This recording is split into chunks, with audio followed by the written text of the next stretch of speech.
Hey everybody, it's Rory from A&S Gear, and we're upstairs at the table like we normally do. We're gonna try something a little different though. We're gonna start putting out videos from my bench downstairs where I normally do all of my work and servicing guns. We're gonna start a line of videos that is going to help you become a more confident, better paintball player when it comes to managing your own gear. How to fix your guns, common problems that I see with equipment, how to fix tanks, loaders, all those things that we always get questions about. Hopefully these videos can help you solve your own problems and not be relying on someone else to do for you. So I'm trying to help you out, make you a more confident, better paintball player. So watch the videos. We're gonna upload all sorts of content. Thanks for watching, ansgear.com. Okay, so right now we are looking at a VCOM. This is a Ripper VCOM right here, the Mark VCOM Ripper.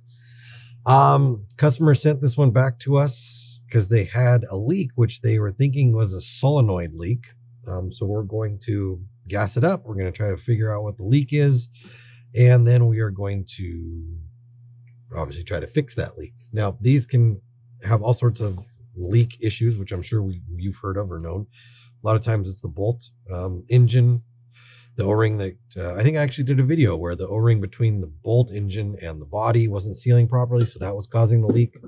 But there are lots of different things that can cause a leak, and that goes with really any paintball gun. It's not just this one. So let's gas this one up and see if we can find a leak. A lot of times we get guns in that we gas up and there's no leak, but oh.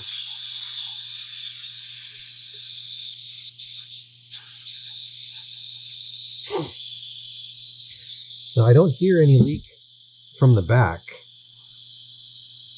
where the solenoid actually is. There's a leak coming from up here. Your LPR sits right underneath the frame, right up in here, in this section.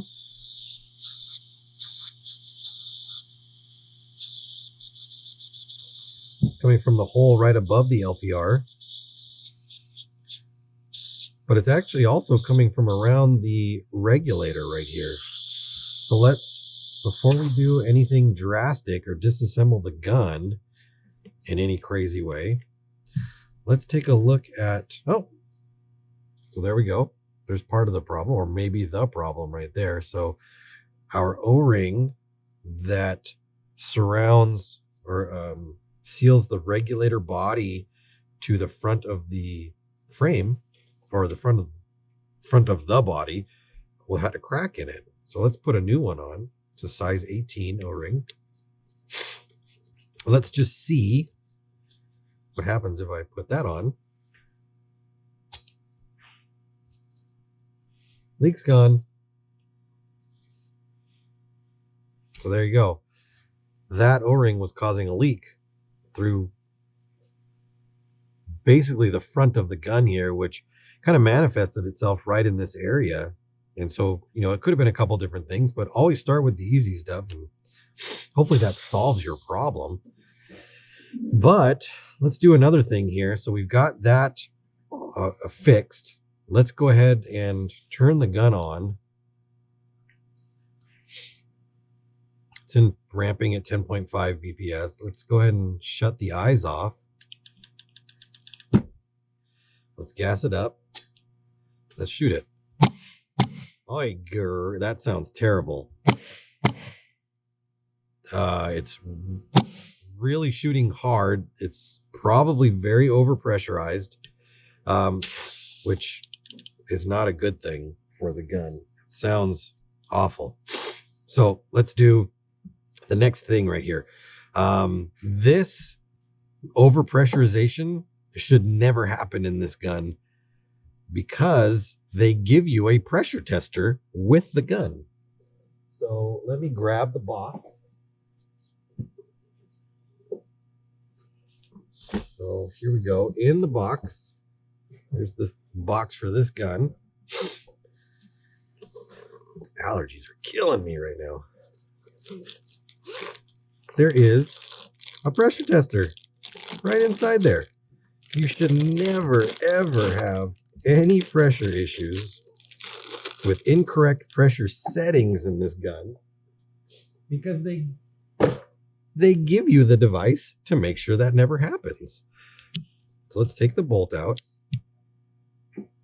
Let's put the pressure tester in. And then these should be at about 200 to 210 PSI here, which is your shooting pressure or your main pressure. And then your LPR pressure, so the pressure to cycle the bolt, that's the pressure that's running through the solenoid, should be about 75 to 80. And that should be back here on this device, so this tester. So let's see where we're at pressure-wise. So we're at about 260 PSI inline pressure.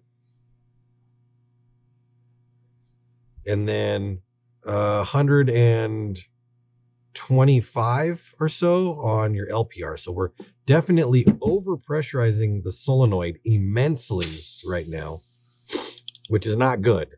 Not a good thing at all. You never want to do that to your solenoid. So what we're going to do is we're going to adjust a couple things. Obviously, we're going to, let's see here.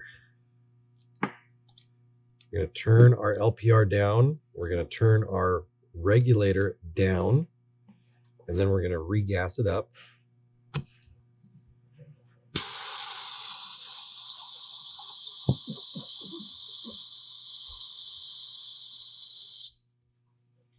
Don't like the sound of that.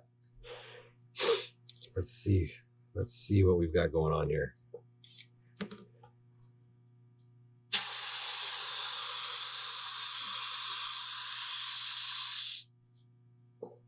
So we've probably, because of our pressure issues, blown the O-ring off of the frame.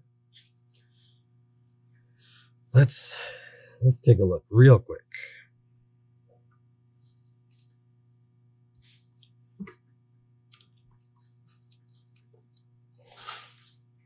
And that actually might have been my fault, because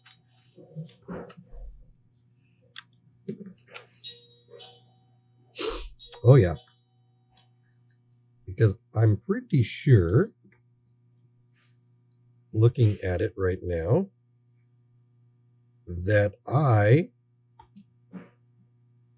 unscrewed the frame screw and not the LPR. So let me just reset this O-ring properly in here.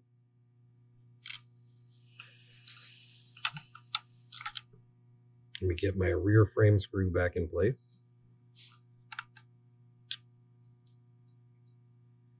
So that could have been entirely my fault. But let's just see. I need this.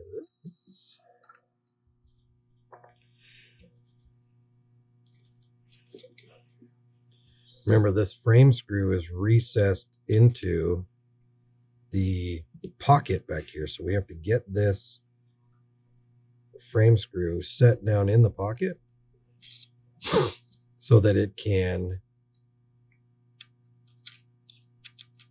properly get through the frame or attach the frame to the body.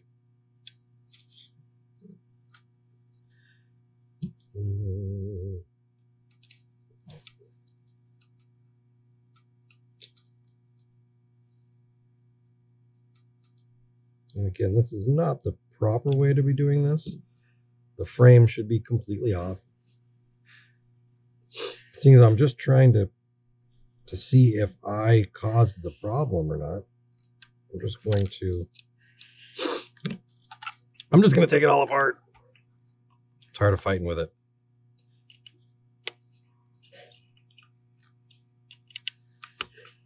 Trying to avoid this, but hey, things you got to do, right? And again, you don't need to take the grips completely off, but it is easier to work with the gun if the grip is all the way off. So we're going to take that off of there. We're going to disconnect this.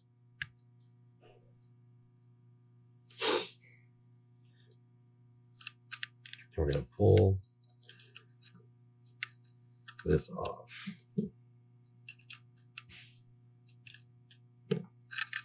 just like that. So this is what I was talking about with this rear frame screw. See how it sits down inside that pocket right there? It doesn't just come up through the frame. You have to get that perfectly down inside there, just like that one sits down inside there as well. And this is the O-ring that I'm pretty sure I blew off of there. Silly, silly, silly. All right, let's put her back together. I'm gonna have to hold this frame kind of at an angle right now so that the screws don't roll out of where they normally sit.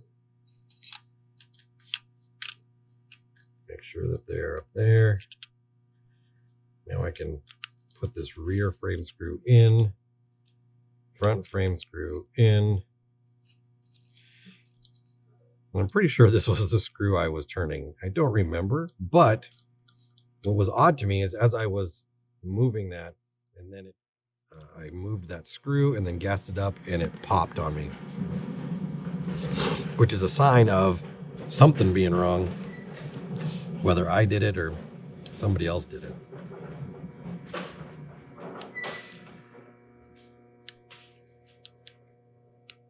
All right, here we go.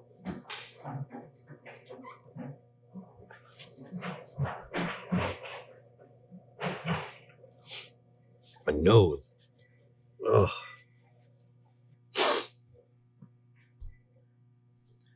All right. That seems better right there. Let's go ahead and get our pressure tester back in.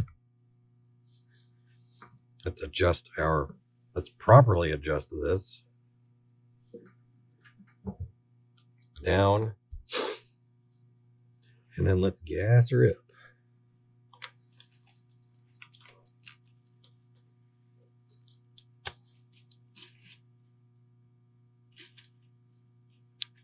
Still having a bit of a leak in there. I'm wondering if our LPR is just not functioning properly. There we go. That's much better. I just had to go further on the LPR adjustment than normal, just to make sure, because it had been pushed in so far that I had to go out further than I thought I did. So right now, pressure-wise, we're under 200 PSI on here, which we want to bring that up a little bit. But on the backside, you can see that I've zeroed out the LPR pressure.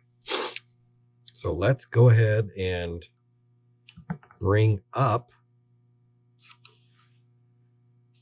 our inline pressure. And you can see that coming up.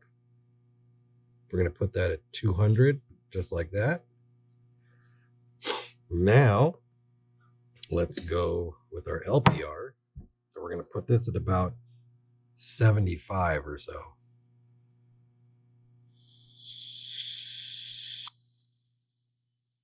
And that's leaking on me. So there's a good chance that either, let's try one thing real quick. I'm going to try a different pressure tester just to make sure that the O-rings on this pressure tester are not causing the problem. So we'll put that one in. Oh, and there you go. See? No leak. So let's do this. Let's pull this one out. Let's put this one in. Leak. We're going to take this one out. And this is the one that came in the box for the gun right there. And we are going to replace the O-rings on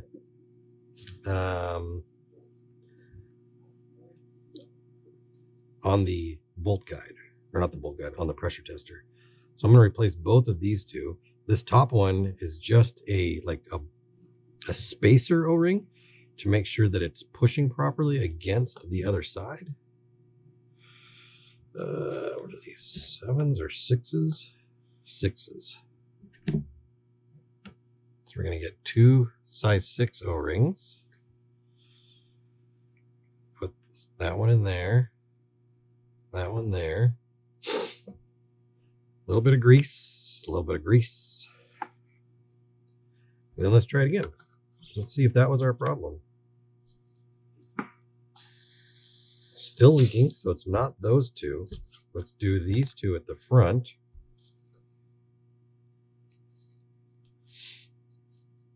And these are like a 20 maybe, or a 21. These are a 21.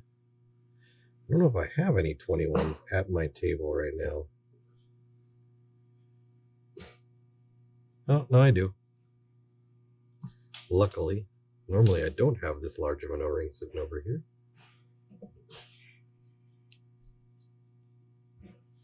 All right, let's try again.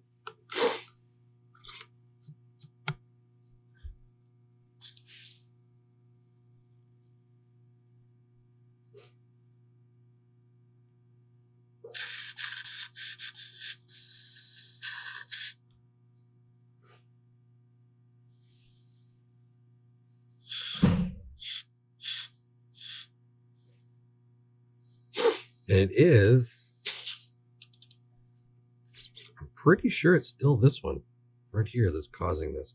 So what I'm going to do is I'm going to get a different size 6 that I know is a little bit thicker than this one. And I'm going to try that real quick. So I'm going to pause the camera real fast. I'm going to go grab a 6 that I know is a little bit bigger than that, because all O-ring brands are slightly different. And then we'll try that. So sit tight with me real quick. I'll be right back. Let me pause this. All right, so I'm back, and I went and picked up 2 of these O-rings right here. So this, not typically O-rings that I would use, but I know that they are just slightly thicker than the regular black ones that I would normally use. So hopefully that gives us just a little bit more space in order to fill the cavity up a little bit better.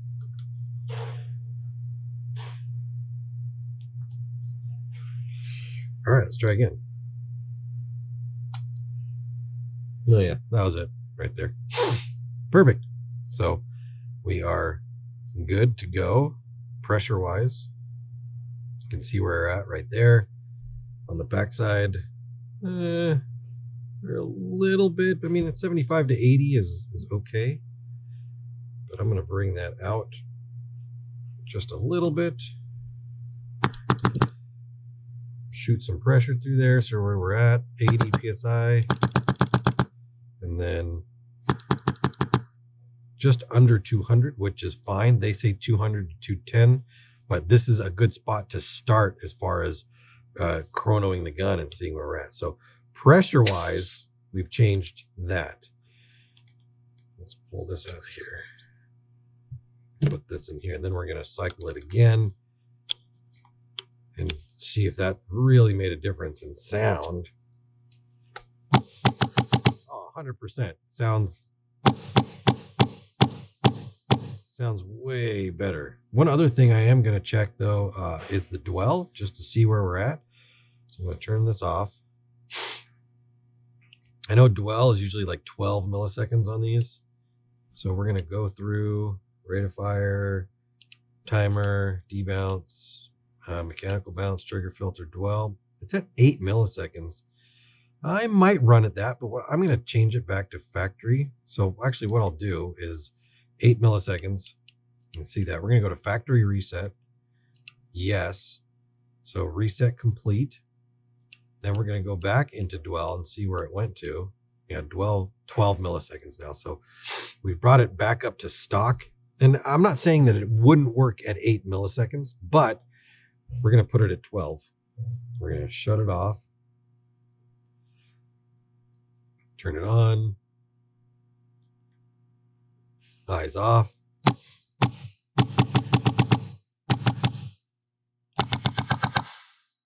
Definitely sounding normal and better now.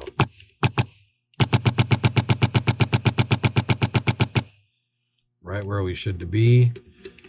Let's go chrono real quick. I'll go grab a barrel and some balls and we can see where we end up.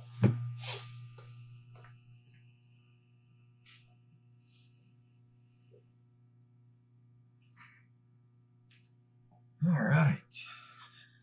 We've got our barrel. We got our chrono. I'm going to have my reball insert inside here.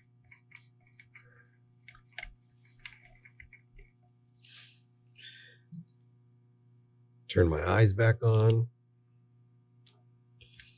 All right, let's see here.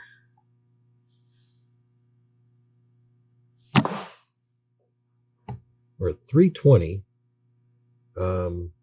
with reball, which puts it painted like 300. I mean, it's usually about 20 FPS or so higher with reball. 320. And 317. So, I mean, we're right on velocity wise, and that's where I would leave it right there. So, broken O-ring at the front. This could have been off and on. The pressures were way too high, both through the HPR and the LPR.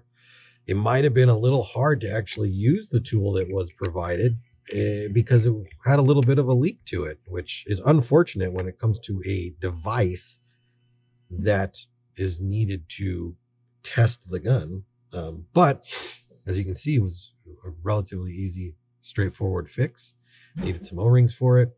And there you go. So we'll send this back to the customer, put the grips back on this one, send it back out to the customer, and call it a day. If they've got any questions, they can get a hold of us. That's it. Thanks for watching. This one was simple, just like the other one. So, but hopefully gives you a little insight into other things that you might need to fix as well as the gun. So see you next time. Bye-bye.